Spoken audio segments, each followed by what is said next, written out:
l'organisation des élections dans le délai constitutionnel peut-elle être empêchée par la situation d'insécurité, d'incertitude qui mine la partie orientale du pays?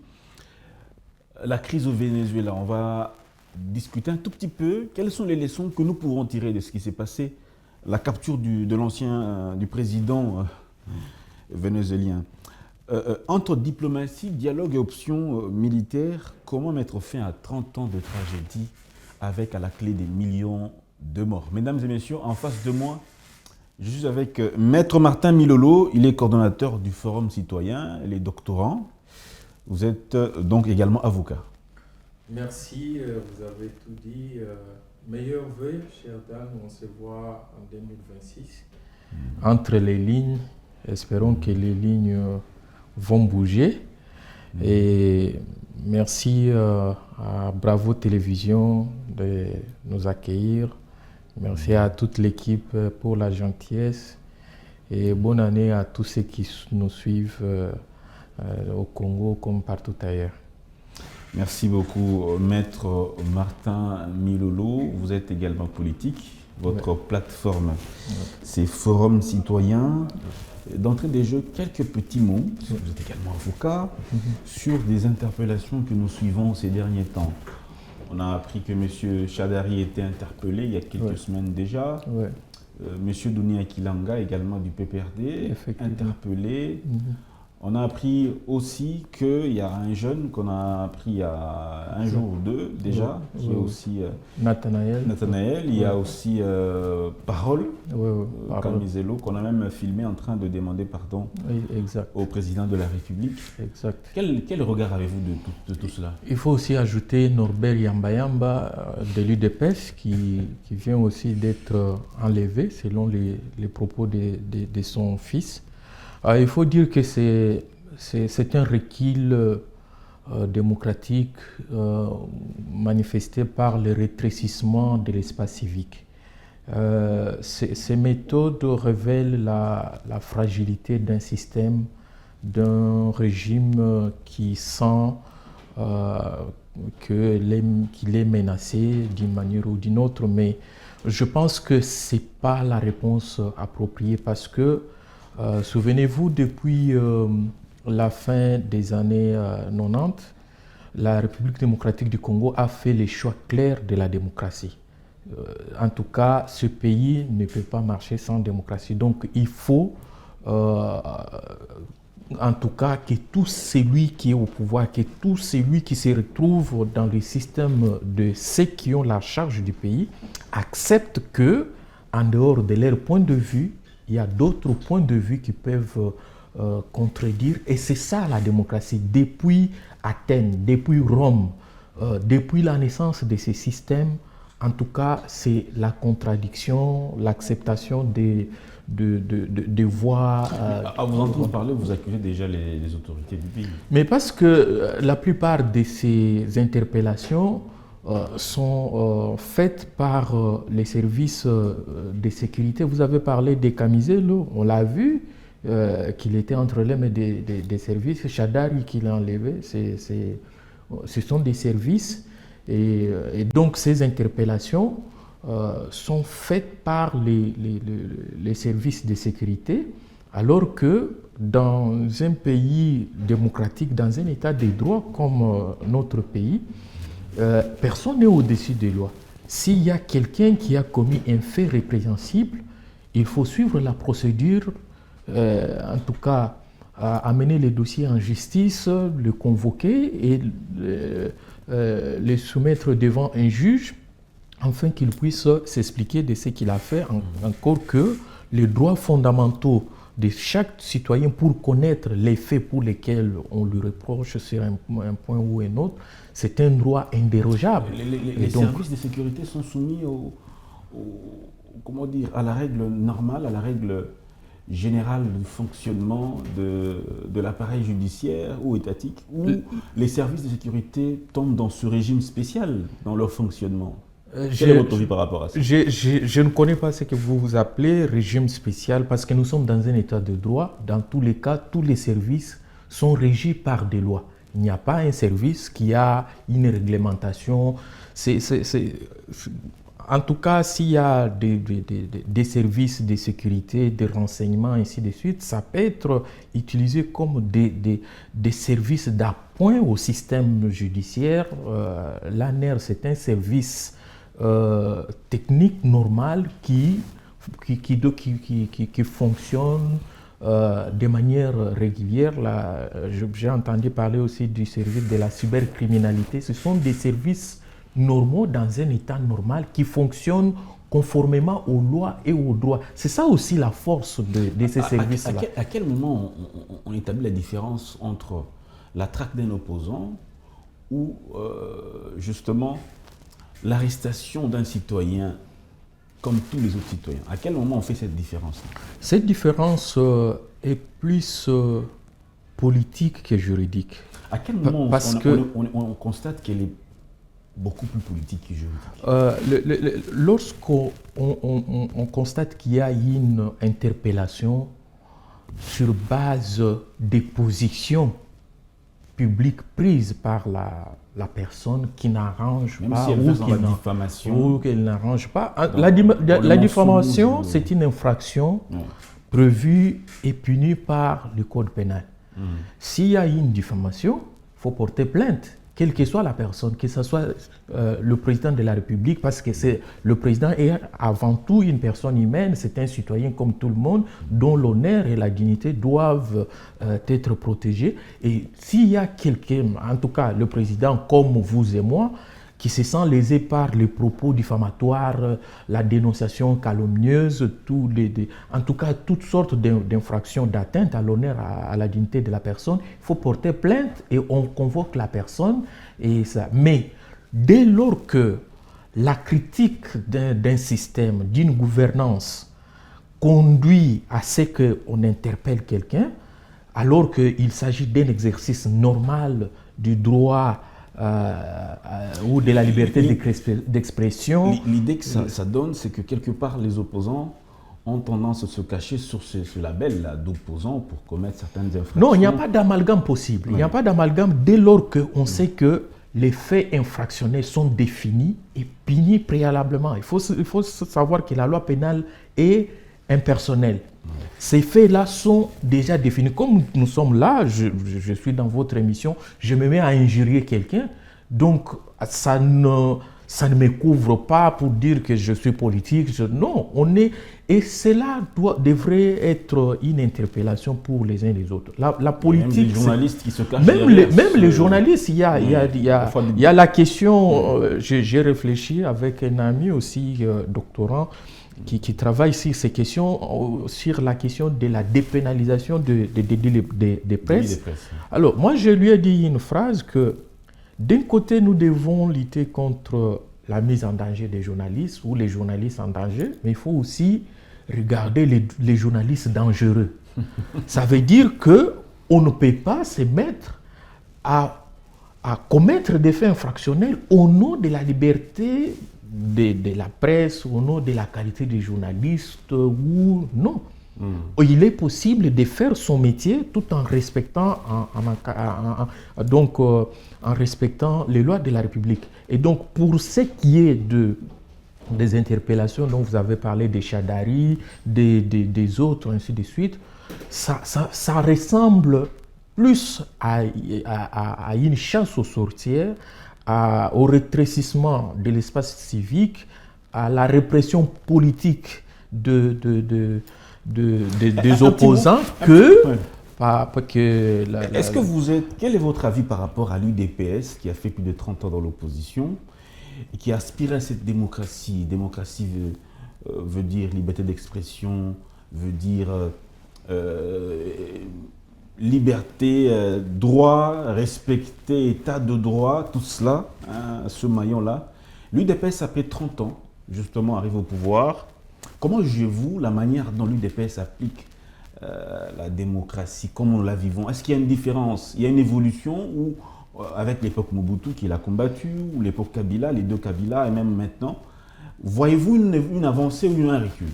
Oui, ma réponse sera à trois niveaux. D'abord, il faut dire que l'UDPS reste un parti qui a fait rêver toute une génération dans ces pays. Et il ne faut pas aussi dire que aujourd'hui tout est noir au niveau de l'UDPS, parce qu'il y a des gens qu'on respecte comme le ministre de l'Intérieur, c'est quelqu'un qui...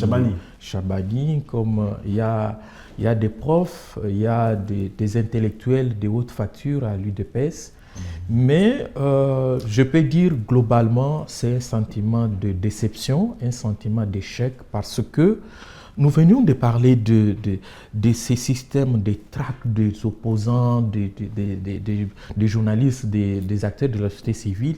Ça, ce sont des faits pour lesquels il faut lire la lettre des 13 parlementaires, la lettre de, je crois, de 82 pages. Et il faut lire cette lettre-là pour dire que tout ce que nous vivons aujourd'hui, c'est ce qui était à la base de la naissance de l'UDPS. Parce qu'il faut se rappeler que Papa Étienne et les autres, les parlementaires qui avaient écrit cette lettre, donc étaient constitués les dissidents des MPR. Ils ont dénoncé les mondes.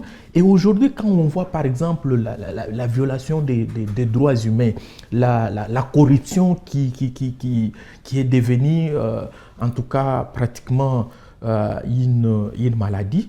Et donc aujourd'hui, on voit que on ne sait pas, est-ce que réellement c'est la même UDPS ou il y a... Qu'est-ce qui s'est passé? Qu'est-ce qui s'est passé dans l'entreprise? Maître Martin Milolo, merci, c'était juste une entrée en la matière. Ouais.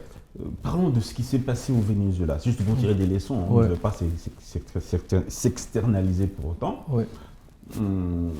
Ce qui s'est passé au Venezuela, on ne va pas le rappeler, le président a été pris aujourd'hui, il est jugé aux États-Unis. Nous, en tant que Congolais, quelles sont les leçons que nous pouvons tirer de ce qui s'est passé dans ce pays-là? Les leçons, c'est que il faut être fort pour survivre dans le monde du XXIe siècle. Dans le monde actuel, il faut augmenter sa capacité de se défendre et de défendre les territoires qu'on occupe. Ce qui s'est passé, c'est au fait la descente aux enfers du droit international, parce que là, c'est la violation flagrante de la souveraineté d'un État, d'un pays. Maduro était illégitime après les élections de 2023, ainsi de suite. Ce sont des questions que les citoyens du Venezuela peuvent régler entre eux, mais qu'un État, encore l'un des premiers membres permanents du Conseil de sécurité des Nations Unies, qui est censé mettre en œuvre la charte des Nations Unies, aille capturer un président dans son pays pour les juger dans un autre pays. En tout cas, il s'agit là d'un mauvais signal, surtout pour nous, la République démocratique du Congo. Il faut souligner que le Congo est le seul pays africain à avoir 9 voisins. En dehors de l'océan et de l'espace, nous avons 11 frontières. Mais tous ces pays qui nous entourent sont des menaces potentielles. Et donc, si on n'est pas fort, on peut avoir demain ou après-demain, les gens faire ce qu'ils veulent. Est-ce qu'il n'y a pas, comment dire, l'ONU qui est censée faire respecter aussi quelque part la souveraineté, faire respecter aussi, faire en sorte que les pays vivent en paix, l'Organisation des Nations Unies. Il y a même la charte des droits humains, des droits de l'homme, qui est justement parmi les instruments juridiques. Il y a également le droit international qui est là. Mais en vivant ce qui s'est passé, on peut dire que voilà, la République démocratique du Congo pourrait aussi à l'avenir non seulement subir de ses 9 voisins, mais aussi dire que ce que nous vivons avec le Rwanda, c'est du pareil au même. Oui, bon, en fait, ce qui arrive, c'est une mauvaise jurisprudence qui donne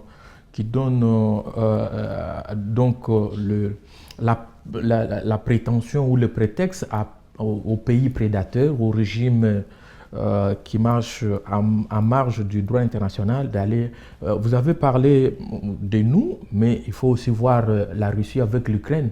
Est-ce que quelqu'un aujourd'hui va dire à la Russie ou à Poutine que ce que tu fais en Ukraine, c'est pas... vous voyez ce qui se passe à Gaza, entre Israël et la Palestine. Et est-ce que quelqu'un pourra encore parler du droit international? Au fait, je dis c'est le déclin du multilatéralisme parce que l'ONU aujourd'hui est tiraillée entre la protection du droit ou la défense du droit international et le fait de s'accommoder avec l'élite de puissance sur le plan géopolitique. Aujourd'hui, l'ONU est faible, l'ONU est réduite sur la gestion des questions humanitaires. L'ONU aujourd'hui n'intervient pratiquement dans aucun des conflits. Quel est le conflit dans le monde où vous avez vu l'ONU être active et aussi lorsque les membres puissants de ces organisations politiques comme le Conseil de sécurité, lorsqu'ils se comportent de cette manière-là, c'est clair que l'ONU, peut-être qu'il faut déjà penser à l'après-l'ONU. Qu'est-ce qu'on fait parce que l'ONU avait justement pour mission de maintenir la paix et de faire en sorte qu'il n'y ait pas d'escalade. Mais lorsque vous voyez un président en fonction, on le capture, on fait, sans oublier ce qui s'est passé en Irak, sans oublier ce qui s'est passé en Chili dans les années 80, tout ça. Donc, et pour nous, la RDC, la leçon est qu'il faut que nous puissions nous réveiller. Il faut sortir des guerres inutiles au niveau interne pour nous dire que ces pays est plus que jamais menacé. Avec ce que nous venons de vivre au Venezuela, le Rwanda peut en tout cas oser faire la même chose si nous restons distraits, si on n'est pas... Donc pour nous, c'est une interpellation pour que nous puissions construire une puissance militaire dissuasive afin que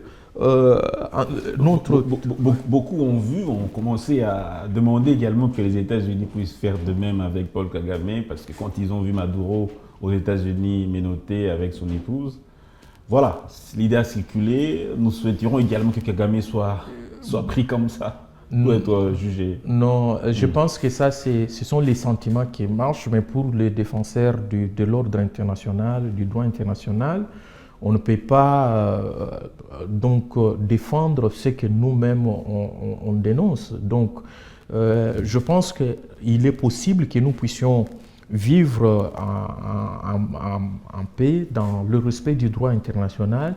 Le régime rwandais de Paul Kagame peut faire face aux instances et aux institutions internationales. Et nous, la RDC, je pense qu'il est temps, parce qu'aujourd'hui, le Congo est membre du Conseil de sécurité, membre non permanent, bien sûr.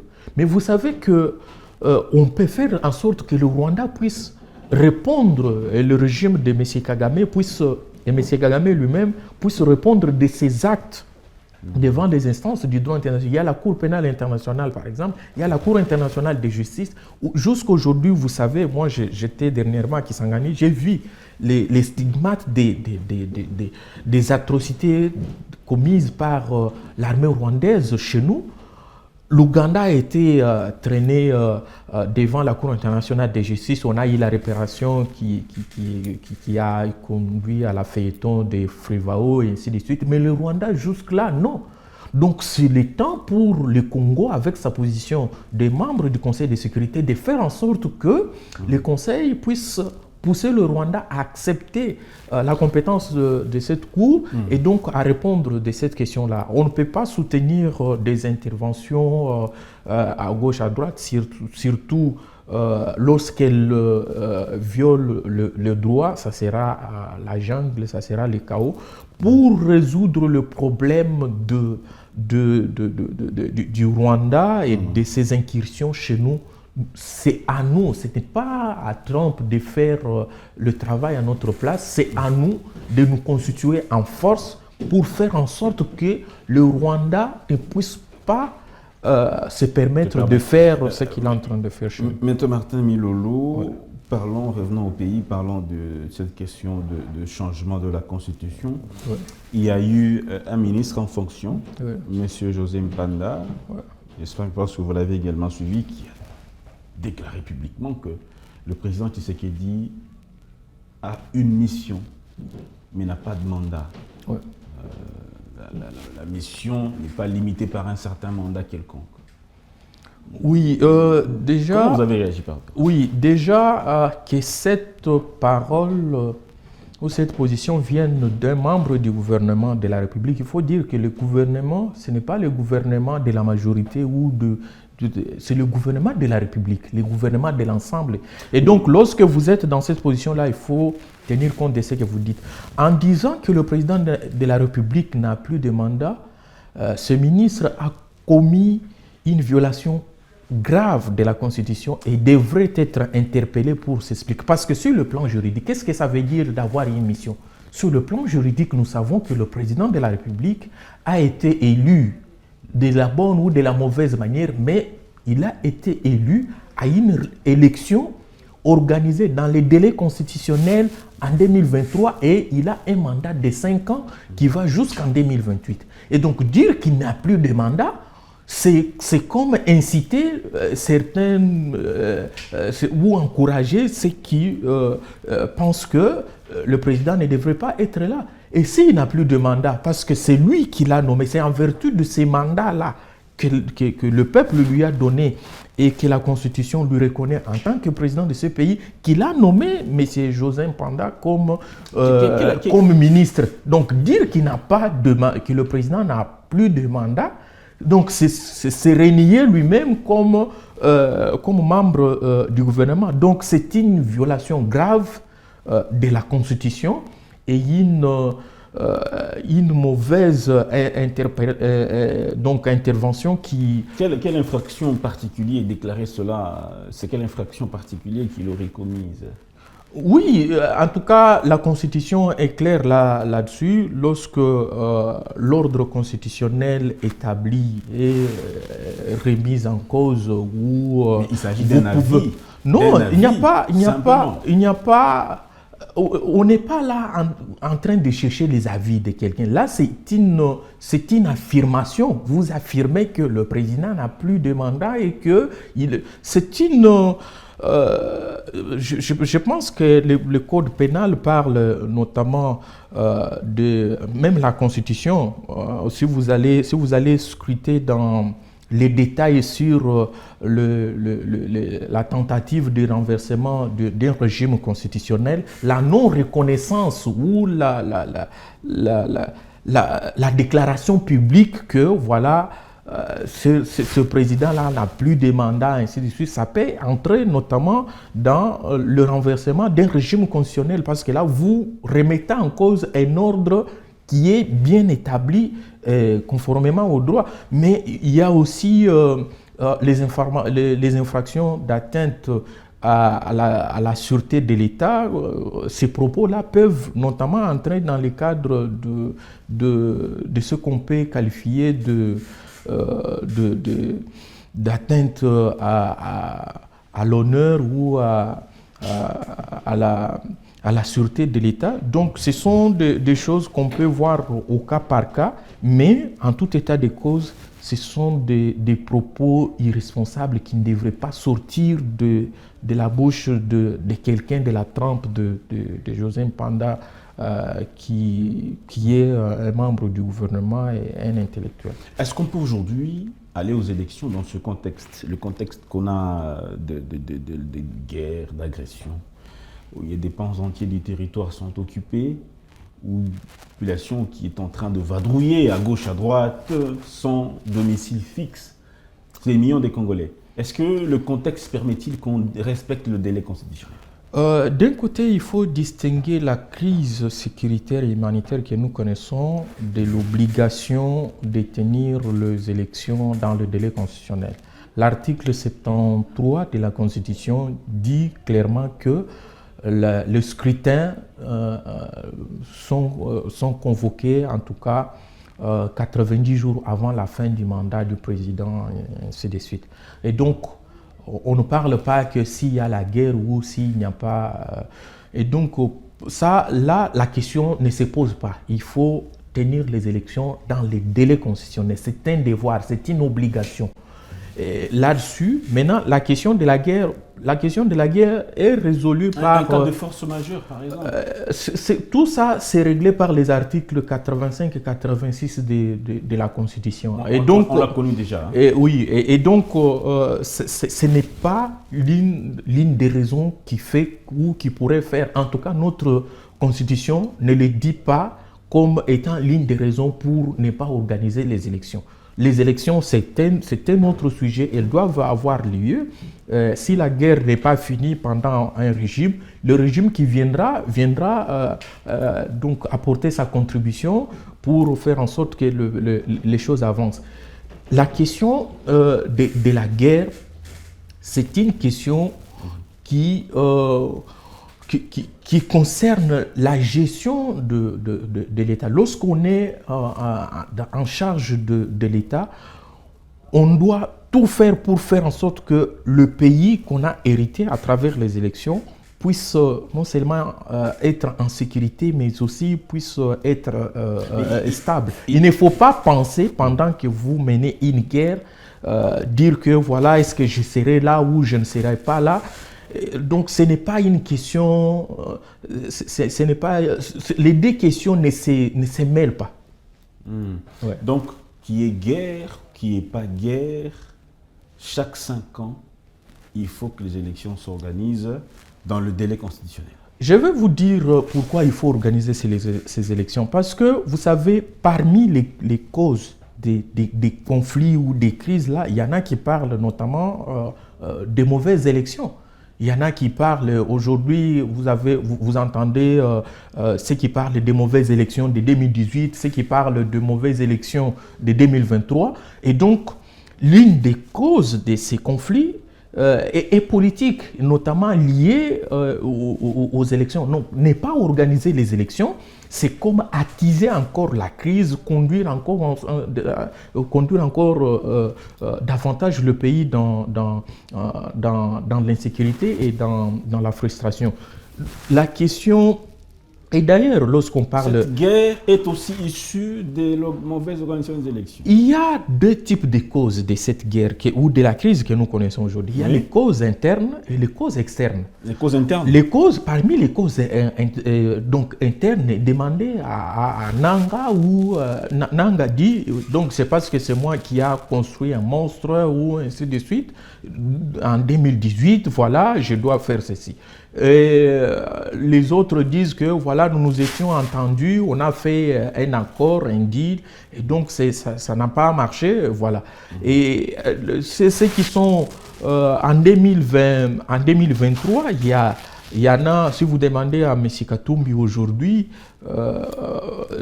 pour lui, quelle est la cause de la crise actuelle, il va vous dire que voilà, les élections ont été truquées, ainsi de suite. Et donc, ce sont ces causes-là, ces causes, il y a aussi, en dehors des causes liées aux élections, il y a aussi les causes de la gouvernance, ainsi de suite. Il y en a qui parlent de la corruption, ainsi de suite, des conflits communautaires, ainsi de suite. Mais ce sont ces causes-là qui font les lits des interventions ou des incursions comme celle du Rwanda et de l'Ouganda dont on ne parle pas. Vous voulez dire que le Rwanda profite des problèmes internes du Congo pour agresser? C'est ainsi que vous voyez les visages, parce que nous sommes dans un cas d'agression. Le Rwanda occupe illégalement nos territoires. Si vous allez à Goma, vous allez à Bukavu, ceux qui tiennent ces entités-là militairement, ce sont des soldats rwandais. Et même Kagame lui-même ne l'a pas nié. Donc, ceux qui sont en train de faire des progressions ou ainsi de suite, documentés par les experts des Nations Unies, ce sont des militaires d'élite du Rwanda qui viennent faire, et on met les visages congolais devant. Mais pourquoi on ne met pas ces visages congolais-là? C'est parce qu'il y a des gens qui sont frustrés politiquement, qui pensent que régler leurs problèmes, c'est notamment recourir aux armes, ainsi de suite. aujourd'hui, on commence à voir des défections au sein du M23, au sein de tous ces gens-là. C'est parce qu'il y a certains compatriotes qui se sont retrouvés, ils se disent que on ne sait pas dans quelle aventure on est et les choses sont commandées par Kigali. Donc, les frustrations politiques internes font les lits. Et c'est la logique pour toutes les guerres dans le monde. Depuis 30 ans, c'est la même réalité, c'est la même logique. Depuis 30 ans, vous allez comprendre que cette dualité-là marche toujours ensemble. Vous avez d'un côté des gens qui sont frustrés sur le plan politique, qui pensent que leur meilleur moyen d'expression, c'est de recourir notamment aux armes et qui s'allient avec Est-ce que ce n'est pas de la trahison? Mais c'est très clair. Lorsqu'on décide de s'allier à une puissance étrangère pour attaquer son pays, c'est de la trahison, c'est un crime contre la nation. On ne peut pas... Ceux qui disent que c'est plutôt une guerre d'agression, pas un conflit interne, ont-ils tort ou raison? Non, ils ont... Notamment le ministre Mouyaya qui le dit, qui veut l'entendre.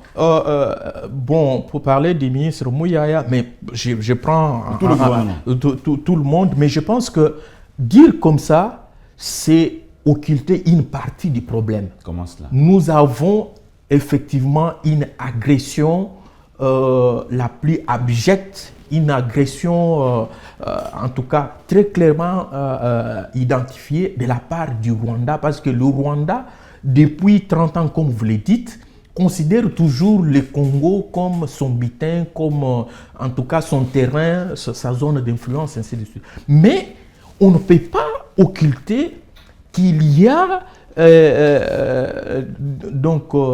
des causes politiques, des crises politiques, des frustrations politiques qui font que, également que on justifie certains recours aux armes. Ce ne sont pas des pantins? Non, effectivement, lorsque, à cause des frustrations politiques, on décide de prendre les armes, c'est déjà un problème de trahison. Donc c'est déjà une trahison contre la nation. Mais lorsqu'on décide de se mettre sous la conduite du Rwanda ou de l'Ouganda pour combattre son pays, là c'est clair qu'il s'agit de placebo, il s'agit de pantins qui sont... Parce que lorsque vous ne jouez qu'un rôle apparent, celui qui vous conduit, celui qui prend les décisions que vous exécutez, c'est une autre personne. Donc nous sommes forts, si nous sommes forts, ceux qui sont en train de combattre le pays, des Congolais qui combattent le pays dans cette affaire de guerre, si le Rwanda coupe le pont, ils ne valent plus rien. Ils ne valent plus rien parce que il faut tout simplement dire que il faut regarder, il y a, je crois, 1 ou 2 semaines, avec la reprise des conflits ou des affrontements autour de Uvira, il a fallu que Marco Rubio, le secrétaire d'État américain, interpelle Paul Kagame, le Rwanda, pour que ces gens-là s'arrêtent. Donc c'est pour dire que c'est le Rwanda qui constitue, au fait, qui est au devant militairement, qui est en train d'avancer. Donc s'il n'y a pas cet appui, ou pas cet appui, si ces gens-là, ou aujourd'hui le Rwanda se retire, en tout cas, ça sera un peu difficile pour voir comment ils vont évoluer. Bâtit sa prospérité sur ce pillage des ressources naturelles du Congo. Le Rwanda, aujourd'hui, est en train de moderniser tant bien que mal ses infrastructures. On le voit à travers les images, que l'économie rwandaise aujourd'hui est en majorité soutenue par ce pillage. C'est une économie de pillage, c'est une économie de guerre. Oui, mais en interne, Maître Martin Milo, puisque le Rwanda a goûté à ce miel-là, vous pensez qu'en interne, si nous discutons, le Rwanda va te dire « Ok, ben j'arrête », puisque les Congolais Mais il y aura une crise économique au Rwanda. Si on n'a plus de traîtres, si il n'y a plus les gens qui s'allient pour faire, ça sera une barrière. On va construire une barrière. Il faut dire que lorsque nous résolvons les problèmes des conflits politiques, des frustrations, notamment des crises que nous connaissons, on pourra maintenant nous renforcer militairement, nous renforcer de sorte que on puisse effectivement créer cette dissuasion militaire. Parce que il ne faut pas qu'on puisse penser que la résolution, celle des conflits politiques, va nous sécuriser contre Ce qui s'est passé au Venezuela, ce n'est pas parce qu'il y avait les conflits entre les Vénézuéliens.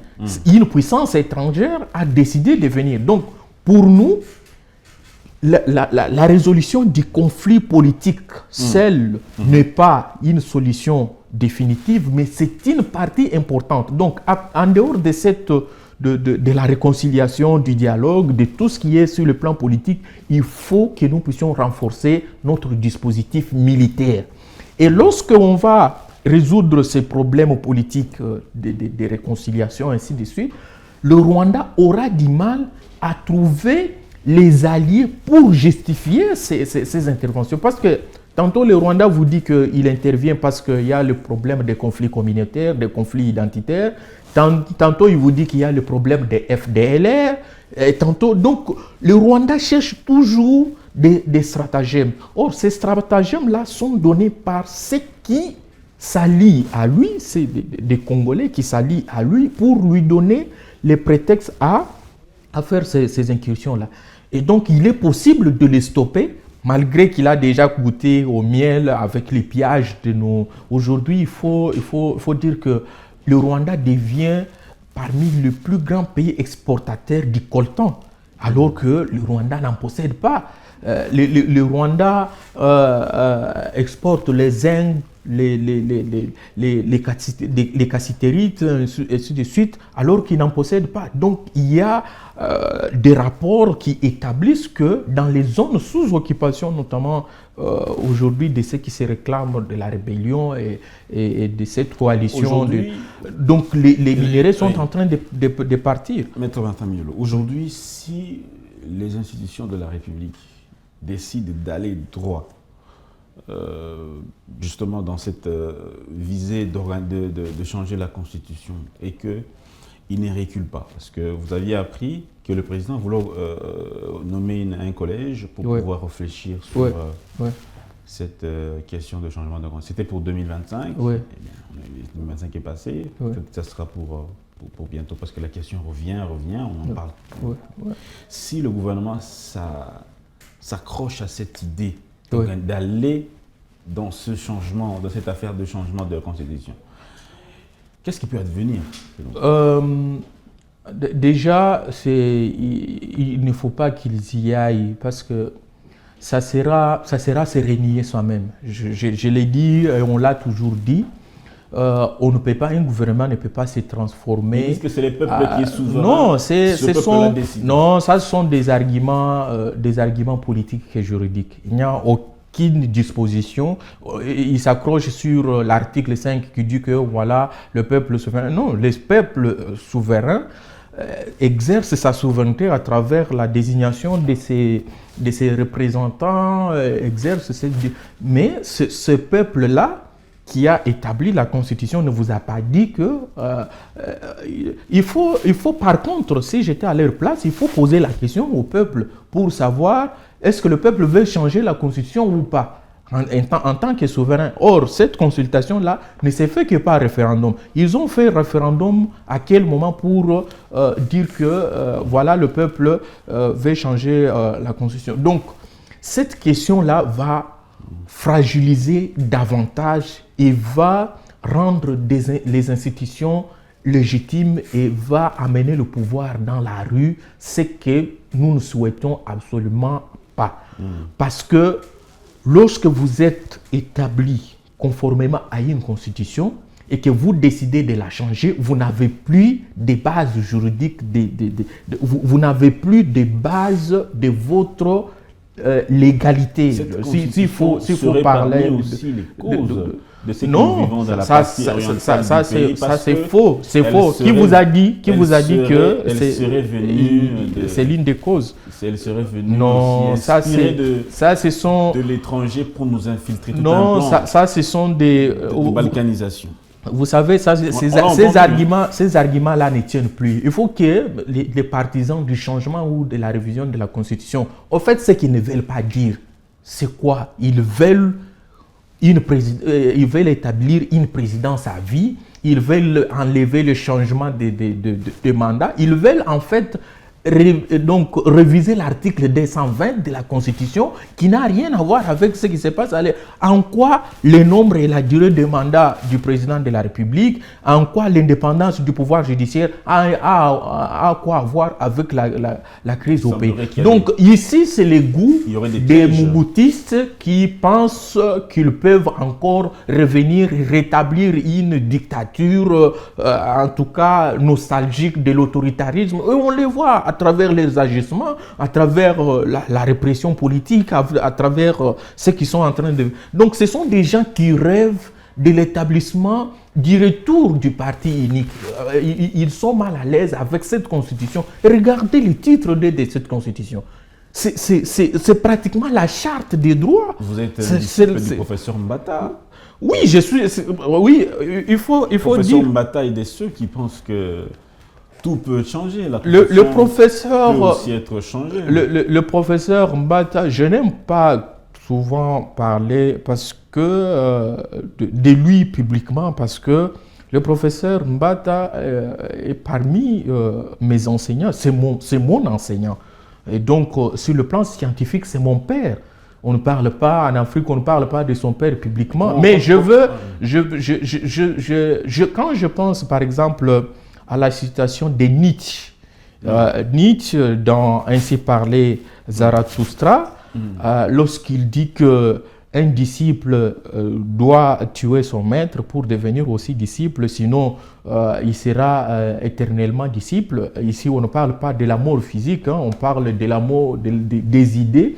Ça veut dire qu'un disciple peut prendre la distance scientifique avec les idées de son maître pour, en tout cas, avoir la lucidité nécessaire afin de lui permettre d'évoluer sur le plan intellectuel. Et c'est même permis que, en tout cas, d'une manière ou d'une autre, de temps en temps, qu'il y ait cette distance scientifique afin de faire évoluer les choses. Aujourd'hui, moi, je ne vois pas, sur cette question, je ne vois pas les choses de la même manière que le professeur, notre professeur André Mbata, professeur extraordinaire, sur la question du changement de la Constitution. Parce que, par exemple, sa position actuelle, il faut préciser les choses, sa position actuelle sur les dispositions constitutionnelles intangibles qui sont coulées d'une clause de stabilité de la Constitution, dire que ces dispositions peuvent être revisées, et je ne sais par quel mécanisme, mais c'est remettre en cause la souveraineté du peuple, parce qu'il faut dire que cette Constitution vient du référendum. Le peuple, en vertu de sa souveraineté, a établi cette Constitution. Et les dispositions, notamment intangibles, sont des dispositions établies souverainement par le peuple. C'est une œuvre humaine on peut aussi... non, l'œuvre humaine, on ne peut pas couler, on ne peut pas recourir à l'œuvre humaine pour dire que, voilà, à chaque fois, il faut défaire la Constitution. La Constitution, c'est la loi fondamentale. Vous savez, la Constitution des États-Unis d'Amérique, c'est une œuvre humaine. Mais depuis combien de siècles cette constitution est en place? Et donc, il faut dire que parmi les œuvres humaines, il y a des œuvres qui tiennent à la vie de ces humains-là. Et donc, toucher à ces œuvres-là, c'est comme remettre en cause l'existence de ces humains-là. Donc, les lois fondamentales, bien sûr que la Constitution prévoit la procédure de sa révision, tout en reconnaissant que c'est une œuvre humaine, mais une œuvre humaine particulière. Elle prévoit dans quelle manière, dans quelle procédure, quels sont les mécanismes de sa révision. Il ne faut pas aller en dehors de ce qui est prévu pour dire qu'il s'agit de l'œuvre humaine. Encore que ce que vous qualifiez des malfaits ou de ce que vous voulez changer n'est pas n'est pas l'assentiment, de tout le monde. Il n'y a pas un consensus national sur ce que vous voulez faire. Donc changer, réviser le nombre, la durée de mandat du président de la République, établir le régime présidentiel, tout ça. De réfléchir. Il n'est pas interdit de réfléchir. Mais la réflexion... On peut réfléchir sur la meilleure constitution, une meilleure constitution que celle que nous avons. Il faut réfléchir. C'est pas interdit. Il faut réfléchir. Les réflexions sont coulées dans les livres. Il faut réfléchir, écrire des livres et accepter aussi que d'autres réfléchissent d'une autre manière, écrivent aussi les livres pour contredire ce que vous dites. Donc, sur cette question-là, je crois que et le président de la République l'a compris pour ne pas suivre, je reprends les mots du professeur Mbata parce que vous l'avez suivi, pour ne pas suivre les turféraires et les tambourinaires qui réclamaient donc le changement de la Constitution donc nous remercions le président de la République sur cette question-là pour avoir gardé cette Constitution. Si elle prévoit tout, si elle est pleinement mise en œuvre, tout le monde va se retrouver, même ceux qui pensent qu'ils peuvent rester au pouvoir. Vous pouvez rester au pouvoir, au Parlement. Est-ce qu'il y a la limitation de mandat pour un parlementaire, par exemple? Ils peuvent se faire relire plusieurs fois, ils peuvent rester là. Et donc, ça n'a rien à voir. Merci beaucoup, Maître Martin Milolo, coordonnateur du Forum citoyen. Peut-être une question, pardon, pas Régie, 30 secondes. Le dialogue que propose la Cinco, une voie idéale? Le dialogue, c'est la voie incontournable. Qu'on le veuille ou pas, il y aura dialogue dans ces pays. Pour discuter de ces questions, mais les temps qu'on est en train de laisser partir, c'est les temps qui coûtent en termes d'énergie à l'État, en termes de vies humaines, en termes d'avancée, parce qu'on devra sortir de ces questions de guerre, de positionnement, pour aller vers les réflexions plus poussées sur le développement. Aujourd'hui, il y a des nations qui vont à l'espace. Aujourd'hui, il y a des gens qui se développent. Quand est-ce que nous allons réfléchir au développement pendant que nous sommes en train de... Le dialogue est la voie idéale parce que le conflit interne, pas externe, est essentiellement politique et il faut le résoudre par les voies politiques. Nous demandons à la Cinco d'associer d'autres acteurs religieux, d'autres confessions religieuses, pour plus d'inclusivité dans cette initiative, d'associer la société civile dans ce qu'ils font, afin que la démarche puisse être consolidée. Et les acteurs politiques doivent savoir que la politique est un sacerdoce. On ne peut pas considérer que c'est une question de vie ou de mort. Il faut aller au dialogue, et le dialogue est vraiment incontournable. Mais je vais chuter peut-être dans 10 secondes avec la question. Vous savez que demain ou après-demain, il ne faut pas que la question des élections,